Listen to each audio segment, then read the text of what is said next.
The Adventures of Sherlock Holmes by Sir Arthur Conan Doyle. Adventure 6. The Man with the Twisted Lip. Isa Whitney, brother of the late Elias Whitney, D.D., principal of the Theological College of St. George's, was much addicted to opium. The habit grew upon him, as I understand, from some foolish freak when he was at college. For having read De Quincey's description of his dreams and sensations, he had drenched his tobacco with laudanum in an attempt to produce the same effects. He found, as so many more have done, that the practice is easier to attain than to get rid of, and for many years he continued to be a slave to the drug, an object of mingled horror and pity to his friends and relatives. I can see him now, with yellow, pasty face, drooping lids, and pinpoint pupils, all huddled in a chair, the wreck and ruin of a noble man. One night, it was in June '89, there came a ring to my bell about the hour when a man gives his first yawn and glances at the clock. I sat up in my chair, and my wife laid her needlework down in her lap and made a little face of disappointment. "A patient," said she. "You'll have to go out." I groaned, for I was newly come back from a weary day. We heard the door open, a few hurried words, and then quick steps upon the linoleum. Our own door flew open, and a lady clad in some dark-colored stuff with a black veil entered the room. "You will excuse my calling so late," she began, and then, suddenly losing her self-control, she ran forward, threw her arms about my wife's neck, and sobbed upon her shoulder. "Oh, I'm in such trouble," she cried. "I do so want a little help." "Why," said my wife, pulling up her veil, "it is Kate Whitney." "How you startled me, Kate! I had not an idea who you were when you came in." "I didn't know what to do, so I came straight to you." That was always the way. Folk who were in grief came to my wife like birds to a lighthouse. "It was very sweet of you to come. Now, you must have some wine and water and sit here comfortably and tell us all about it. Or should you rather that I send James off to bed?" "Oh, no. I want the doctor's advice and help, too. It's about Isa. He has not been home for 2 days. I'm so frightened about him." It was not the first time that she had spoken to us of her husband's trouble. To me as a doctor, to my wife as an old friend and school companion, we soothed and comforted her by such words as we could find.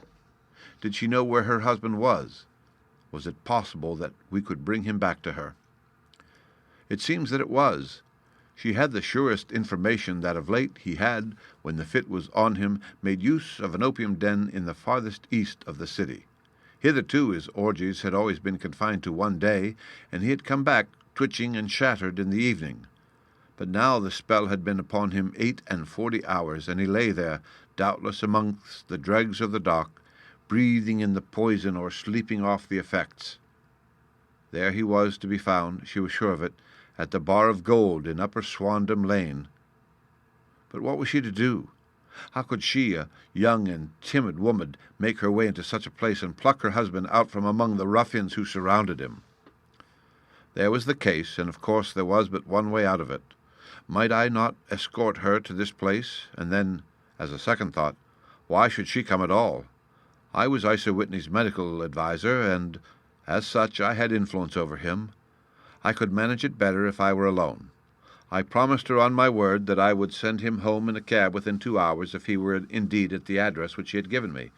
And so in 10 minutes I had left my armchair and cheery sitting-room behind me, and was speeding eastward in a hansom on a strange errand, as it seemed to me at the time, though the future only could show how strange it was to be. But there was no great difficulty in the first stage of my adventure. Upper Swandam Lane is a vile alley, lurking behind the high wharves which line the north side of the river to the east of London Bridge. Between a slop shop and a gin shop, approached by a steep flight of stairs leading down to a black gap like the mouth of a cave, I found the den of which I was in search. Ordering my cab to wait, I passed down the steps, worn hollow in the centre by the ceaseless tread of drunken feet, and by the light of a flickering oil lamp above the door, I found the latch and made my way into a long, low room, thick and heavy with the brown opium smoke, and terraced with wooden berths like the forecastle of an emigrant ship. Through the gloom one could dimly catch a glimpse of bodies lying in strange, fantastic poses, bowed shoulders, bent knees, heads thrown back and chins pointing upward, with here and there a dark, lack-lustered eye turned upon the newcomer. Out of the black shadows there glimmered little red circles of light, now bright, now faint, as the burning poison waxed or waned in the bowls of the metal pipes. The most lay silent, but some muttered to themselves, and others talked together in a strange, low, monotonous voice, their conversation coming in gushes, and then suddenly tailing off into silence, each mumbling out his own thoughts and paying little heed to the words of his neighbour. At the farther end was a small brazier of burning charcoal, besides which, on a three-legged stool, there sat a tall, thin, old man, with his jaw resting upon his two fists, and his elbows upon his knees, staring into the fire. As I entered, a sallow Malay attendant had hurried up with a pipe for me and a supply of the drug, beckoning me to an empty berth. "Thank you, I have not come to stay," said I. "There is a friend of mine here, Mr. Isa Whitney, and I wish to speak with him." There was a movement and an exclamation from my right, and peering through the gloom I saw Whitney, pale, haggard, and unkempt, staring out at me. "My God, it's Watson," said he. He was in a pitiable state of reaction, with every nerve in a twitter. "I say, Watson, what o'clock is it?" "Nearly 11. "Of what day?" "Of Friday, June the 19th. "Good heavens! I thought it was Wednesday." "It is Wednesday. What do you want to frighten a chap for?" He sank his face into his arms and began to sob in a high, treble key. "I tell you that it is Friday, man. Your wife has been waiting this 2 days for you. You should be ashamed of yourself." "So I am. But you've got mixed, Watson, for I have only been here a few hours, 3 pipes, 4 pipes, I forget how many. But I'll go home with you. I wouldn't frighten Kate, poor little Kate. Give me your hand. Have you a cab?" "Yes, I have one waiting." "Then I shall go in it. But I must owe something. Find what I owe, Watson. I am all off colour. I can do nothing for myself." I walked down the narrow passage between the double row of sleepers, holding my breath to keep out the vile, stupefying fumes of the drug, and looking about for the manager. As I passed the tall man who sat by the brazier, I felt a sudden pluck at my skirt, and a low voice whispered, "Walk past me, and then look back at me." The words fell quite distinctly upon my ear. I glanced down. They could only have come from the very old man at my side, and yet he sat now as absorbed as ever, very thin, very wrinkled, bent with age, an opium pipe dangling down from between his knees as though it had dropped in sheer lassitude from his fingers. I took 2 steps forward and looked back. It took all my self-control to prevent me from breaking out into a cry of astonishment. He had turned his back so that none could see him but I. His form had filled out, his wrinkles were gone, the dull eyes had regained their fire, and there, sitting by the fire and grinning at my surprise, was none other than Sherlock Holmes. He made a slight motion to me to approach him, and instantly, as he turned his half-face round to the company, once more subsided into a doddering, loose-lipped senility. "Holmes," I whispered, "what on earth are you doing in this den?" "As low as you can," he answered. "I have excellent ears. If you would have the great kindness to get rid of that saltish friend of yours, I should be exceedingly glad to have a little talk with you." "I have a cab outside." "Then pray send him home in it. You may safely trust him, for he appears to be too limp to get into any mischief. I should recommend you also send a note by the cabman to your wife to say that you have thrown in your lot with me. If you will wait outside, I shall be with you in 5 minutes." It was difficult to refuse any of Sherlock Holmes' requests, for they were always so exceedingly definite and put forward with such a quiet air of mastery. I felt, however, that when Whitney was once confined in the cab, my mission was practically accomplished, and as for the rest, I could not wish anything better than to be associated with my friend in one of those singular adventures which were the normal condition of his existence.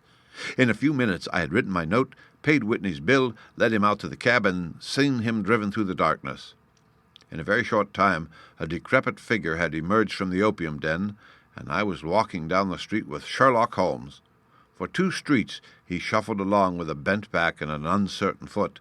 Then, glancing quickly round, he straightened himself out and burst into a hearty fit of laughter. "I suppose, Watson," said he, "that you imagine that I have added opium smoking to cocaine injections and all the other little weaknesses on which you have favored me with your medical views?" I was certainly surprised to find you there, but not more so than I to find you. I came to find a friend, and I to find an enemy. An enemy? Yes, one of my natural enemies, or shall I say my natural prey. Briefly, Watson, I am in the midst of a very remarkable inquiry, and I have hoped to find a clue in the incoherent ramblings of these sots, as I have done before now. Had I been recognized in that den, my life would not have been worth an hour's purchase, for I have used it before now for my own purposes, and the rascally lascar who runs it has sworn to have vengeance upon me. There is a trapdoor at the back of that building, near the corner of Paul's Wharf, which could tell some strange tales of what has passed through it upon the moonless nights. What? You do not mean bodies? Aye, bodies, Watson. We should be rich men if we had £1,000 for every poor devil who has been done to death in that den. It is the vilest murder trap on the whole riverside, and I fear that Neville St. Clair has entered it never to leave it more. But our trap should be here. He put his two forefingers between his teeth and whistled shrilly, a signal which was answered by a similar whistle from the distance, followed shortly by the rattle of wheels and the clink of horses' hoofs. "Now, Watson," said Holmes, as a tall dog-cart dashed up through the gloom, throwing out two golden tunnels of yellow light from its side lanterns, "you'll come with me, won't you?" "If I can be of use." "Oh, a trusty comrade is always of use, and a chronicler still more so. My room at the Cedars is a double-bedded one." "The Cedars?" "Yes, that is Mr. St. Clair's house. I am staying there while I conduct the inquiry." "Where is it, then?" "Near Lee, in Kent. We have a 7-mile drive before us." "But I'm all in the dark." "Of course you are. You'll know all about it presently. Jump up here." "All right, John, we shall not need you. Here's half a crown. Look out for me tomorrow about 11. Give her head. So long, then." He flicked the horse with his whip, and we dashed away through the endless succession of sombre and deserted streets which widened gradually until we were flying across a broad balustraded bridge with the murky river flowing sluggishly beneath us. Beyond lay another dull wilderness of bricks and mortar, its silence broken only by the heavy regular footfall of the policeman, or the songs and shouts of some belated party of revellers. A dull wrack was drifting slowly across the sky, and a star or two twinkled dimly here and there through the rifts of the clouds. Holmes drove in silence, with his head sunk upon his breast, and the air of a man who is lost in thought, while I sat beside him, curious to learn what this new quest might be which seemed to tax his powers so sorely, and yet afraid to break in upon the current of his thoughts. We had driven several miles, and were beginning to get to the fringe of the belt of suburban villas, when he shook himself, shrugged his shoulders, and lit up his pipe with the air of a man who has satisfied himself that he is acting for the best. "You have a grand gift of silence, Watson," said he. "It makes you quite invaluable as a companion. 'Pon my word, it is a great thing for me to have someone to talk to, for my own thoughts are not over-pleasant. I was wondering what I should say to this dear little woman tonight when she meets me at the door." "You forget that I know nothing about it. I shall just have time to tell you the facts of the case before we get to Lee. It seems absurdly simple, and yet somehow I can get nothing to go upon. There's plenty of thread, no doubt, but I can't get the end of it into my hand. Now, I'll state the case clearly and concisely to you, Watson, and maybe you can see a spark where all is dark to me." "Proceed, then." Some years ago, to be definite in May 1884, there came to Lee a gentleman, Neville St. Clair by name, who appeared to have plenty of money. He took a large villa, laid out the grounds very nicely, and lived generally in good style. By degrees he made friends in the neighborhood, and in 1887 he married the daughter of a local brewer, by whom he now has 2 children. He had no occupation, but was interested in several companies, and went into town as a rule in the morning, returning by the 5:14 from Cannon Street every night. Mr. St. Clair is now 37 years of age, is a man of temperate habits, a good husband, a very affectionate father, and a man who is popular with all who know him.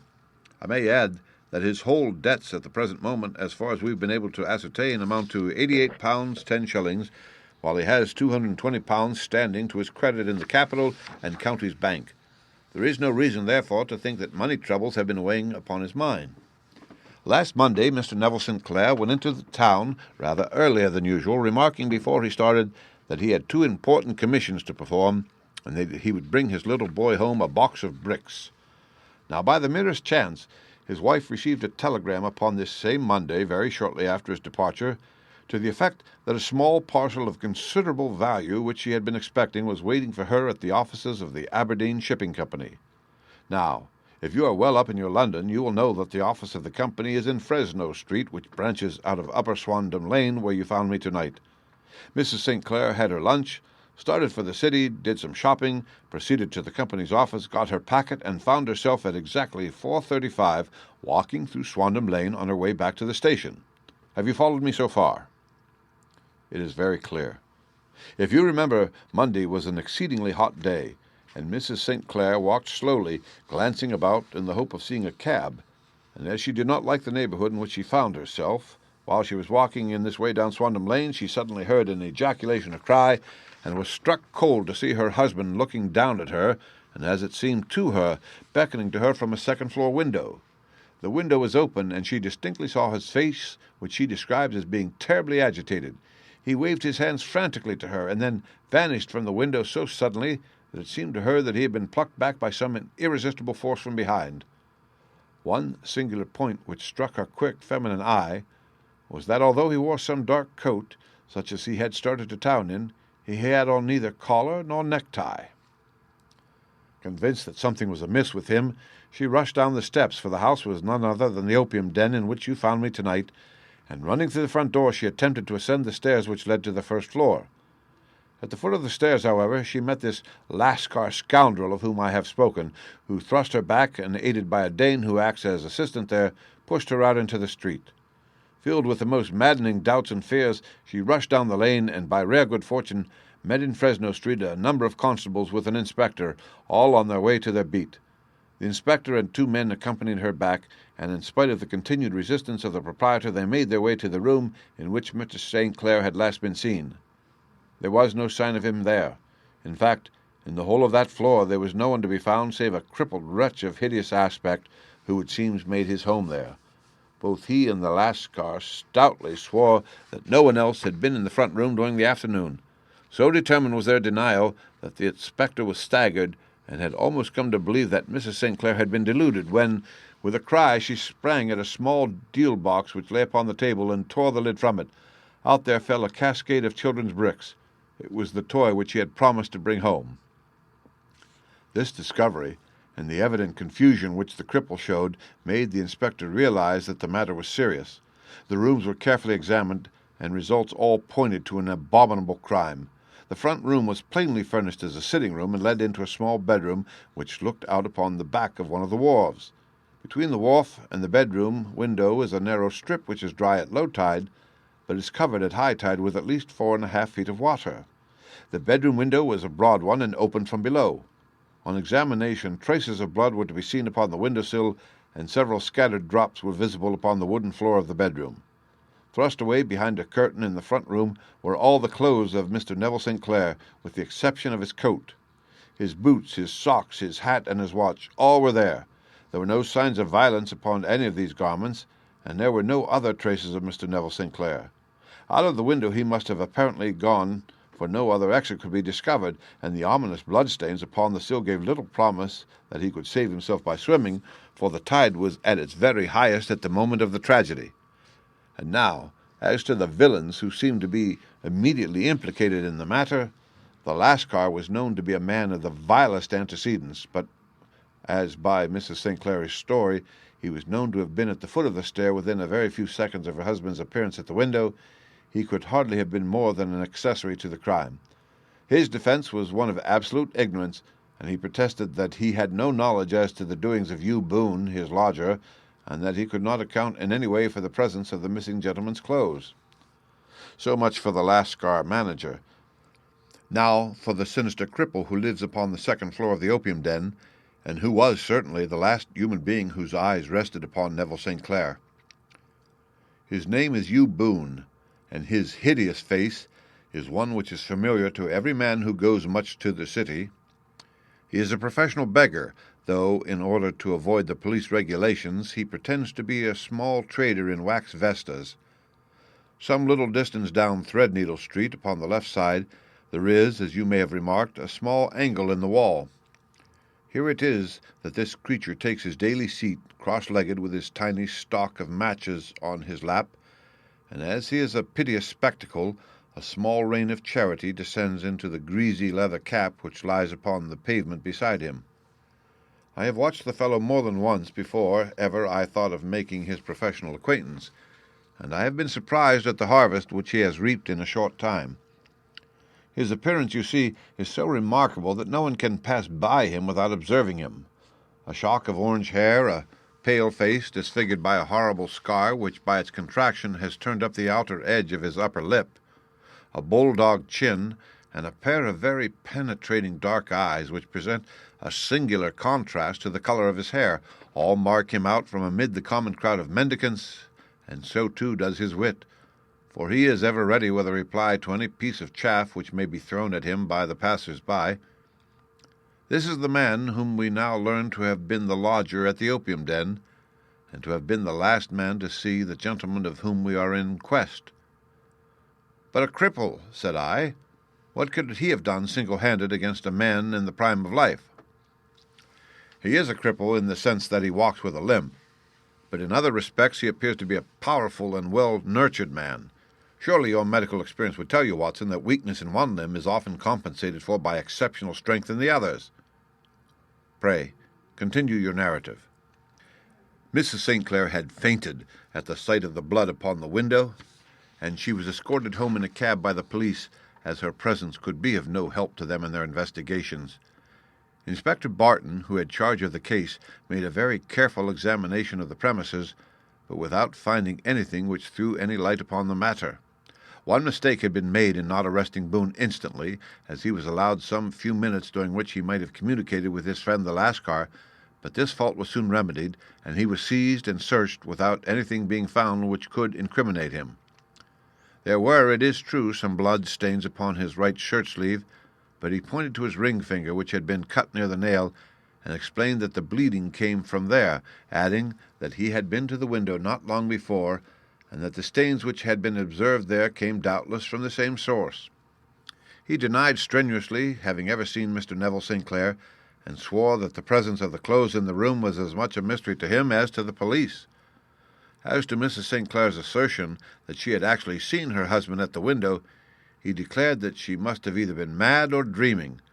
He was removed, loudly protesting, to the police station, while the inspector remained upon the premises in the hope that the ebbing tide might afford some fresh clue. And it did, though they hardly found upon the mud bank what they had feared to find. It was Neville St. Clair's coat, and not Neville St. Clair, which lay uncovered as the tide receded. And what do you think they found in the pockets? I can't imagine. No, I don't think you would guess. Every pocket stuffed with pennies and halfpennies, 421 pennies and 270 halfpennies. It was no wonder that it had not been swept away by the tide. But a human body is a different matter. There is a fierce eddy between the wharf and the house. It seemed likely enough that the weighted coat had remained when the stripped body had been sucked away into the river. But I understand that all the other clothes were found in the room. Would the body be dressed in a coat alone? No, sir. But the facts might be met speciously enough. Suppose that this man Boone had thrust Neville St. Clair through a window, there is no human eye which could have seen the deed. What would he do then? It would of course instantly strike him that he must get rid of the telltale garments. He would seize the coat then, and be in the act of throwing it out when it would occur to him that it would swim and not sink. He has little time, for he has heard the scuffle downstairs when the wife tried to force her way up, and perhaps he has already heard from his Lascar confederate that the police are hurrying up the street. There is not an instant to be lost. He rushes to some secret hoard where he has accumulated the fruits of his beggary, and he stuffs all the coins upon which he can lay his hands into the pockets to make sure of the coat sinking. He throws it out, and would have done the same with the other garments had not he heard the rush of steps below, and only just had time to close the window when the police appeared. It certainly sounds feasible. Well, we will take it as a working hypothesis for want of a better. Boone, as I have told you, was arrested and taken to the station, but it could not be shown that there had ever been before anything against him. He had for years been known as a professional beggar, but his life appeared to have been a very quiet and innocent one. There the matter stands at present, and the questions which have to be solved What Neville St. Clair was doing in the opium den, what happened to him when there, where he is now, and what Hugh Boone had to do with his disappearance, are all as far from a solution as ever. I confess that I cannot recall any case within my experience which looked at the first glance so simple, and yet which presented such difficulties. While Sherlock Holmes had been detailing this singular series of events, we had been whirling through the outskirts of the great town until the last straggling horses had been left behind, and we rattled along with a country hedge upon either side of us. Just as he finished, however, we drove through 2 scattered villages where a few lights still glimmered in the windows. "We are on the outskirts of Lee," said my companion. "We have touched on 3 English counties in our short drive, starting in Middlesex, passing over an angle of Surrey, and ending in Kent. See that light among the trees? That is the Cedars, and beside that lamp sits a woman whose anxious ears have already, I have little doubt, caught the clink of our horses' feet." "But why are you not conducting the case from Baker Street?" I asked. "Because there are many inquiries which must be made out here. Mrs. St. Clair has most kindly put 2 rooms at my disposal, and you may rest assured that she will have nothing but a welcome from my friend and colleague. I hate to meet her, Watson, when I have no news of her husband. Here we are. Whoa there, whoa!" We had pulled up in front of a large villa which stood within its own grounds. A stable boy had run out to the horse's head, and springing down, I followed Holmes up the small winding gravel drive which led to the house. As we approached, the door flew open, and a little blonde woman stood in the opening, clad in some sort of light mousseline de soie, with a touch of fluffy pink chiffon at her neck and wrists. She stood with her figure outlined against the flood of light, one hand upon the door, one half raised in her eagerness, her body slightly bent, her head and face protruded, with eager eyes and parted lips a standing question. "Well," she cried, "well," and then, seeing that there were 2 of us, she gave a cry of hope which sank into a groan as she saw that my companion shook his head and shrugged his shoulders. "No good news?" "None." "No bad?" "No." "Thank God for that. But come in. You must be weary, for you have had a long day. This is my friend, Dr. Watson.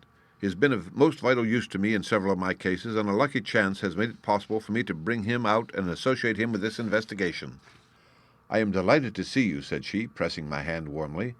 "You will, I am sure, forgive anything that may be wanting in our arrangements when you consider the blow which has come so suddenly upon us."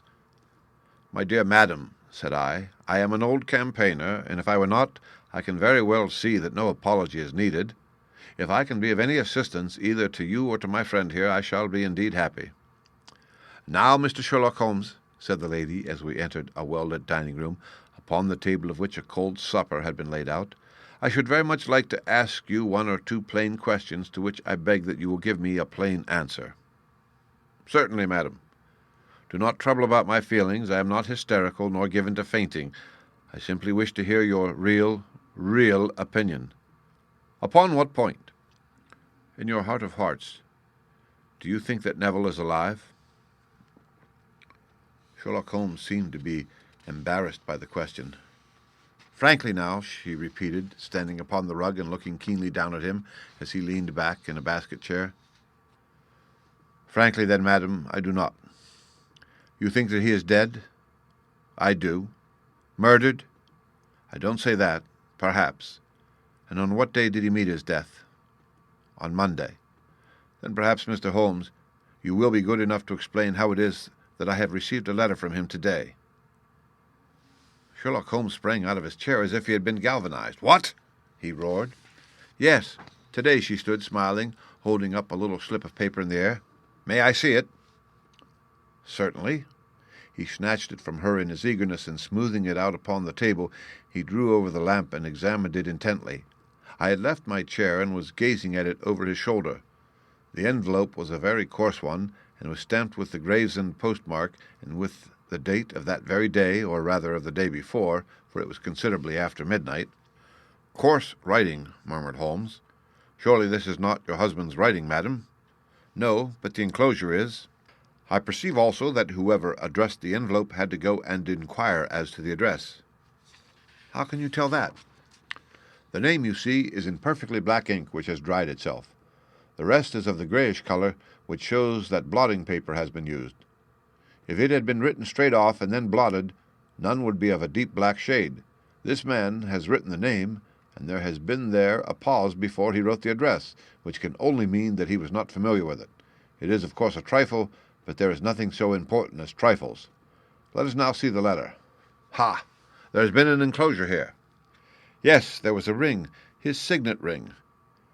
And you are sure that this is your husband's hand? One of his hands? One? His hand when he wrote hurriedly. It is very unlike his usual writing, and yet I know it well. Dearest, do not be frightened. All will come well. There is a huge error which it may take some little time to rectify. Wait in patience. Neville. Written in pencil upon the fly-leaf of a book, octavo size, no watermark. Posted today in Gravesend by a man with a dirty thumb. Ah! And the flap has been gummed, if I am not very much in error, by a person who had been chewing tobacco. And you have no doubt that it is your husband's hand, madam? None. Neville wrote those words. And they were posted today at Gravesend. Well, Mrs. St. Clair, the clouds lighten, though I should not venture to say that the danger is over. But he must be alive, Mr. Holmes. Unless this is a clever forgery to put us on the wrong scent. The ring, after all, proves nothing. It may have been taken from him. No, it is his very own writing. Very well. It may, however, have been written on Monday and only posted today. That is possible. If so, much may have happened between. Oh, you must not discourage me, Mr. Holmes. I know that all is well with him. There is so keen a sympathy between us that I should know if evil came upon him. On the very day that I saw him last, he cut himself in the bedroom, and yet I in the dining room rushed upstairs instantly with the utmost certainty that something had happened. Do you think that I would respond to such a trifle and yet be ignorant of his death? I have seen too much not to know that the impression of a woman may be more valuable than the conclusion of an analytical reasoner, and in this letter you certainly have a very strong piece of evidence to corroborate your view. But if your husband is alive and able to write letters, why should he remain away from you? I cannot imagine. It is unthinkable. And on Monday he made no remarks before leaving you. No. And you were surprised to see him in Swandam Lane. Very much so. Was the window open? Yes. Then he might have called to you. He might. He only, as I understand, gave an inarticulate cry. Yes, a call for help, you thought? Yes, he waved his hands. But it might have been a cry of surprise. Astonishment at the unexpected sight of you might cause him to throw up his hands. It is possible. And you thought he was pulled back? He disappeared so suddenly. He might have leaped back. You do not see anyone else in the room. No, but this horrible man confessed to having been there, and the Lascar was at the foot of the stairs. Quite so. Your husband, as far as you could see, had his ordinary clothes on, but without his collar or tie I distinctly saw his bare throat. Had he ever spoken of Swandam Lane? Never. Had he ever shown any signs of having taken opium? Never. Thank you, Mrs. St. Clair. Those are the principal points about which I wish to be absolutely clear. We shall now have a little supper and then retire, for we may have a very busy day tomorrow. A large and comfortable double-bedded room had been placed at our disposal, and I was quickly between the sheets, for I was weary after my night of adventure. Sherlock Holmes was a man, however, who, when he had an unsolved problem upon his mind, would go for days and even for a week without rest, turning it over, rearranging his facts, looking at it from every point of view until he had either fathomed it or convinced himself that his data were insufficient. It was soon evident to me that he was now preparing for an all-night sitting. He took off his coat and waistcoat and put on a large blue dressing-gown, and then wandered about the room collecting pillows from his bed and cushions from the sofa and armchairs. With these he constructed a sort of Eastern divan, upon which he perched himself cross-legged, with an ounce of shag tobacco and a box of matches laid out in front of him. In the dim light of the lamp I saw him sitting there, an old briar pipe between his lips, his eyes fixed vacantly upon the corner of the ceiling, the blue smoke curling up from him, silent, motionless, with the light shining upon his strong-set, aquiline features. So he sat as I dropped off to sleep, and so he sat when a sudden ejaculation caused me to wake up, and I found the summer sun shining into the apartment.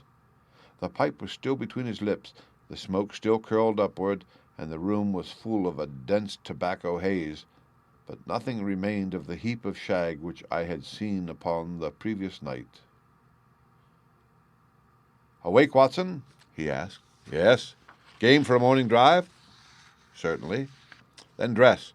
No one is stirring yet, but I know where the stable boy sleeps, and we shall soon have the trap out." He chuckled to himself as he spoke. His eyes twinkled, and he seemed a different man to the somber thinker of the previous night. As I dressed, I glanced at my watch. It was no wonder that no one was stirring. It was 25 minutes past 4. I had hardly finished when Holmes returned with the news that the boy was putting in the horse. "I wanted to test a little theory of mine," said he, pulling on his boots. "I think, Watson, that you are now standing in the presence of one of the most absolute fools in Europe. I deserve to be kicked from here to Charing Cross, but I think I have the key of the affair now." "And where is it?" I asked, smiling. "In the bathroom," he answered. "Oh, yes, I'm not joking," he continued, seeing my look of incredulity. "I have just been there, and I have taken it out, and I have got it in this Gladstone bag. Come on, my boy, and we shall see whether it will not fit the lock." We made our way downstairs as quietly as possible and out into the bright morning sunshine. In the road stood our horse and trap, with the half-clad stable boy waiting at the head. We both sprang in, and away we dashed down the London road. A few country carts were stirring, bearing in vegetables to the metropolis, but the lines of villas on either side were as silent and lifeless as some city in a dream. "It has been in some points a singular case," said Holmes, flicking the horse on into a gallop. "I confess that I have been as blind as a mole, but it is better to learn wisdom late than never to learn it at all." In town the earliest risers were just beginning to look sleepily from their windows as we drove through the streets of the Surrey side. Passing down the Waterloo Bridge Road, we crossed over the river, and dashing up Wellington Street, wheeled sharply to the right and found ourselves in Bow Street. Sherlock Holmes was well known to the force, and the two constables at the door saluted him. One of them held the horse's head, while the other led us in. "Who is on duty?" asked Holmes. "Inspector Bradstreet, sir." "Ah, Bradstreet, how are you?" A tall, stout official had come down the stone-flagged passage in a peaked cap and frogged jacket. "I wish to have a quiet word with you, Bradstreet." "Certainly, Mr. Holmes. Step into my room here." It was a small, office-like room with a huge ledger upon the table and a telephone projecting from the wall. The inspector sat down at his desk. "What can I do for you, Mr. Holmes?" "I called about that beggarman, Boone, the one who was charged with being concerned in the disappearance of Mr. Neville St. Clair of Lee." "Yes. He was brought up and remanded for further inquiries." "So I heard. You have him here?" "In the cells." "Is he quiet?" "Oh, he gives no trouble, but he is a dirty scoundrel." "Dirty?" "Yes, it is all we can do to make him wash his hands, and his face is as black as a tinker's. Well, when once his case has been settled, he will have a regular prison bath, and I think if you saw him, you would agree with me that he needed it." "I should like to see him very much." "Would you? That is easily done. Come this way. You can leave your bag." "No, I think that I'll take it." "Very good. Come this way, if you please." He led us down a passage, opened a barred door, passed down a winding stair, and brought us to a whitewashed corridor with a line of doors on each side. "The third on the right is his," said the inspector. "Here it is." He quietly shot back a panel in the upper part of the door and glanced through. "He is asleep," said he. "You can see him very well." We both put our eyes to the grating. The prisoner lay with his face towards us in a very deep sleep, breathing slowly and heavily. He was a middle-sized man, coarsely clad as it became his calling, and with a coloured shirt protruding through the rent in his tattered coat. He was, as the inspector had said, extremely dirty, but the grime which covered his face could not conceal its repulsive ugliness. A broad weal from an old scar ran right across it from eye to chin, and by its contraction had turned up one side of the upper lip, so that 3 teeth were exposed in a perpetual snarl. A shock of very bright red hair grew low over his eyes and forehead. "He's a beauty, isn't he?" said the inspector. "He certainly needs a wash," remarked Holmes. "I had an idea that he might, and I took the liberty of bringing the tools with me." He opened the Gladstone bag as he spoke, and took out, to my astonishment, a very large bath sponge. "You are a funny one," chuckled the inspector. "Now, if you'll have the great goodness to open that door very quietly, we will soon make him cut a much more respectable figure." "Well, I don't know why not," said the inspector. "He doesn't look a credit to the Bow Street cells, does he?" He slipped the key into the lock, and we all very quietly entered the cell. The sleeper half turned and then settled down once more into a deep slumber. Holmes stooped to the water jug, moistened his sponge, and then rubbed it twice vigorously across and down the prisoner's face. "Let me introduce you," he shouted, "to Mr. Neville St. Clair of Lee in the county of Kent." Never in my life have I seen such a sight. The man's face peeled off under the sponge like the bark from a tree. Gone was the coarse brown tint. Gone, too, was the horrid scar which had seamed it across, and the twisted lip which had given the repulsive sneer to the face. A twitch brought away the tangled red hair, and there, sitting up in his bed, was a pale, sad-faced, refined-looking man, black-haired and smooth-skinned, rubbing his eyes and staring about him with sleepy bewilderment. Then suddenly, realizing the exposure, he broke into a scream and threw himself down with his face to the pillow. "Great heavens!" cried the inspector. "It is indeed the missing man. I know him from the photograph." The prisoner turned with a reckless air of a man who abandoned himself to his destiny. "Be it so," said he. "And pray, what am I charged with?" "With making away with Mr. Neville St. Oh, come. You can't be charged with that, unless they make a case of attempted suicide of it," said the inspector with a grin. "Well, I have been 27 years in the force, but this really takes the cake. If I am Mr. Neville St. Clair, then it is obvious that no crime has been committed, and that therefore I am illegally detained." "No crime, but a very great error has been committed," said Holmes. "You would have done better to have trusted your wife." "It was not the wife.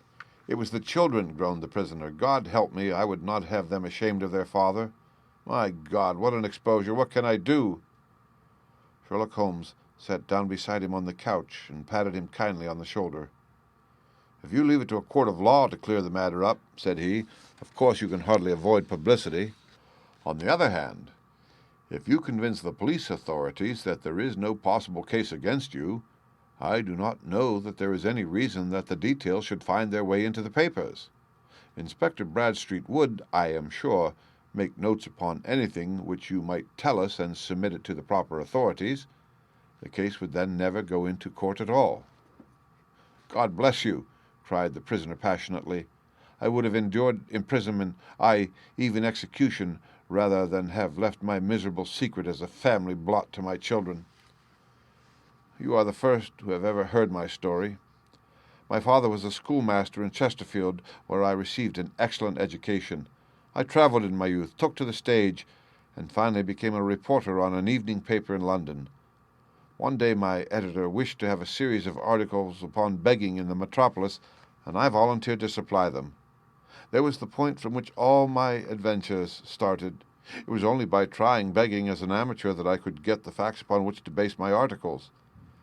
When an actor, I had, of course, learned all the secrets of making up, and had been famous in the green room for my skill. I took advantage now of my attainments. I painted my face, and to make myself as pitiable as possible, I made a good scar and fixed one side of my lip in a twist by the aid of a small slip of flesh-colored plaster. Then, with a red head of hair and an appropriate dress, I took my station in the business part of the city, ostensibly as a match-seller, but really as a beggar. For 7 hours I plied my trade, and when I returned home in the evening I found to my surprise that I had received no less than 26 shillings 4 pence. I wrote my articles, and thought little more of the matter until some time later I backed a bill for a friend and had a writ served upon me for £25. I was at my wits' end where to get the money, but a sudden idea came to me. I begged a fortnight's grace from the creditor, and asked for a holiday from my employers, and spent the time in begging in the city under my disguise. In 10 days I had the money and had paid the debt. Well, you can imagine how hard it was to settle down to arduous work at £2 a week, when I knew that I could earn as much in a day by smearing my face with a little paint, laying my cap on the ground, and sitting still. It was a long fight between my pride and the money, but the dollars won at last, and I threw up reporting and sat day after day in the corner which I had first chosen, inspiring pity by my ghastly face and filling my pockets with coppers. Only one man knew my secret. He was the keeper of a low den in which I used to lodge in Swandam Lane, where I could every morning emerge as a squalid beggar, and in the evenings transform myself into a well-dressed man about town. This fellow, a Lascar, was well paid by me for his rooms, so that I knew that my secret was safe in his possession. Well, very soon I found that I was saving considerable sums of money. I do not mean that any beggar in the streets of London could earn £700 a year, which is less than my average takings, but I had exceptional advantages in my power of making up, and also in a facility of repartee which improved my practice and made me quite a recognized character in the city. All day a stream of pennies varied by silver poured in upon me, and it was a very bad day in which I failed to make £2. As I grew richer, I grew more ambitious, took a house in the country, and eventually married without anyone having a suspicion as to my real occupation. My dear wife knew that I had business in the city. She little knew what. Last Monday I had finished for the day and was dressing in my room above the opium den when I looked out my window and saw, to my horror and astonishment, that my wife was standing in the street with her eyes fixed full upon me. I gave a cry of surprise, threw up my arms to cover my face, and rushing to my confidant, the Lascar, entreated him to prevent anyone from coming up to me. I heard her voice downstairs, but I knew that she could not ascend. Swiftly I threw off my clothes, pulled on those of a beggar, and put on my pigments and wig. Even a wife's eyes could not pierce so complete a disguise. But then it occurred to me that there might be a search in the room, and that the clothes might betray me. I threw open the window, reopening by my violence a small cut which I had inflicted upon myself in the bedroom that morning. Then I seized my coat, which was weighted by the coppers which I had just transferred to it from the leather bag in which I carried my takings. I hurled it out of the window, and it disappeared into the Thames.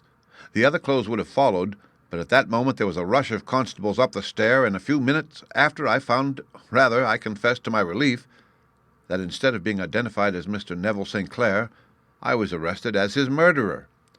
I do not know that there is anything else for me to explain. I was determined to preserve my disguise as long as possible, and hence my preference for a dirty face. Knowing that my wife would be terribly anxious, I slipped off my ring and confided it to the Lascar at a moment when no constable was watching me, together with a hurried scrawl telling her that she had no cause to fear. "That note only reached her yesterday," said Holmes. "Good God, what a week she must have spent." "The police have watched this Lascar," said Inspector Bradstreet, "and I can quite understand that he might find it difficult to post a letter unobserved. Probably he handed it to some sailor customer of his who forgot all about it for some days." "That was it," said Holmes, nodding approvingly. "I have no doubt of it.